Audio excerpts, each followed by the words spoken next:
Welcome to Samba Samba. Enjoy the video. You start by powering the camera and preparing essentials. Insert a Class 10 micro SD card and attach the battery or 5V USB cable. This provides stable power during setup. Next, wake the camera and watch the indicator LED. It tells you if it's ready.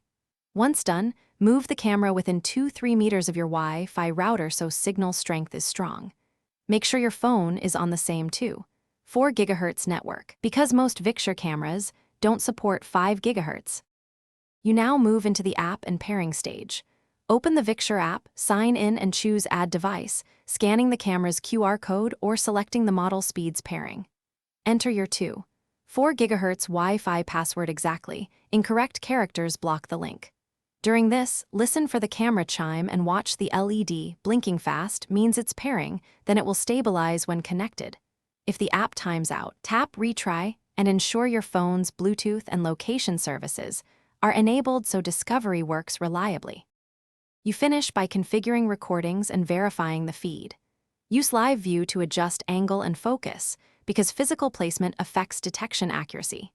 In Settings, enable motion alerts and choose continuous or event recording, then format the micro SD card in the app to prevent file errors.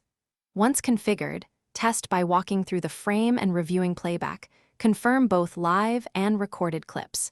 If you don't see video or pairing fails, reboot camera and router, rerun pairing, and check your 4 GHz.